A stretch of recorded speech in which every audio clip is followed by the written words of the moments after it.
ಸೋಡಾಲೆ ಮಕ್ಕ ತಕೊಂಡ ನೋಡಿ ಬೈ, ಮಕ್ಕ ಎಲ್ಲ ಫ್ರೆಶ್ ಆಯ್ತು. ಸ್ಪೆಷಲ್ ಸೋಲ್ ಕೊಡಿ ಆರ್ಡರ್ ಮಾಡಿದ್ದು, ಚಿಕ್ಕೋಡಿ ಆಗದೇವ್ ನಾವ್ ಈಗ ಸೋಲ್ ಕೊಡಿ ಕುಡಿಯಾಕ ಬಂದಿದ್ದು. ಎಲ್ಪ ಅಂತಂದ್ರ ಕೋರ್ಟ್ ಆಪೋಸಿಟ್ ನನ್ನ ಫ್ರೆಂಡ್ ಒಬ್ರು ಸಜೆಸ್ಟ್ ಮಾಡಿರು ಸ್ಟ್ರೀಟ್ ಫುಡ್ ಬ್ಲಾಗಿಂಗು ಮಾಡಂತ. ಅದಕ್ಕಾಗಿ ನಾವ್ ಇವತ್ತು ಬಂದನು ದಾನೇಶ್ವರಿ ಕೂಲ್ ಡ್ರಿಂಕ್ ಸೆಂಟರ್. ಇದೈತಿ ಚಿಕ್ಕೋಡಿ ಒಳಗ ಕೋರ್ಟ್ ಆಪೋಸಿಟ್.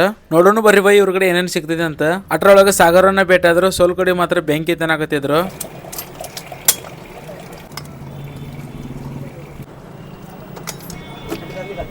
ಈಗ ಬೇಸಿಗೆಲ್ಲ ಅಂತೂ ಚಾಲು ಆಗ್ಬಿಟ್ಟೈತಿ, ಮಂದಿಗೆಲ್ಲ ತಂಪು ಕುಡಿಯಾಕ ಬೇಕಂತ ಹೇಳಿ ಜನ ಬಾಳ ಬಂದ್ಬಿಟ್ಟಿದ್ರು. ದಾನೇಶ್ವರಿ ಕೂಲ್ ಡ್ರಿಂಕ್ ಸೆಂಟರ್ ಬಹಳ ವರ್ಷದಿಂದ ನಡ್ಸ್ಕೊಂಡ್ ಬಂದಾರಂತ. ಸೋಲ್ ಕಡೆ ಅಲ್ದ ಇವ್ರ ಕಡೆ ಮತ್ತೆ ವಾಳ ಮತ್ತೆ ಮ್ಯಾಂಗೋ ಜ್ಯೂಸ್ ಫುಲ್ ಸ್ಪೆಷಲ್ ಐತಿ. ನಾನಾ ಅವೇ ಕುಡಿ ಅದನ್ನು ಟ್ರೈ ಮಾಡಿದ್ದು, ಅದಂತರು ಬೆಂಕಿಯೋ ಬೈ. ಆ ಮಾತ್ಲೆ ಅಂಗಡಿ ಬಿಟ್ಟು ಸೈಡ್ ಬಂದು ನಿಂತು ನಾವು ಪೈಪ್ ಹಾಕೊಂಡ್ ಜಗಿದ್ದು ಮಜಾ ಬರ್ಲಿಲ್ಲ. ಪೈಪ್ ತೆಗೆದು ಕುಡಿಯಾಕತ್ತು ಮಜಾ ಬತ್ತ ಕುಡಿಯಾಕ, ಅಂದ್ರ ಮ್ಯಾಂಗೋ ಜ್ಯೂಸ್ ಕುಡಿಯಾಕ.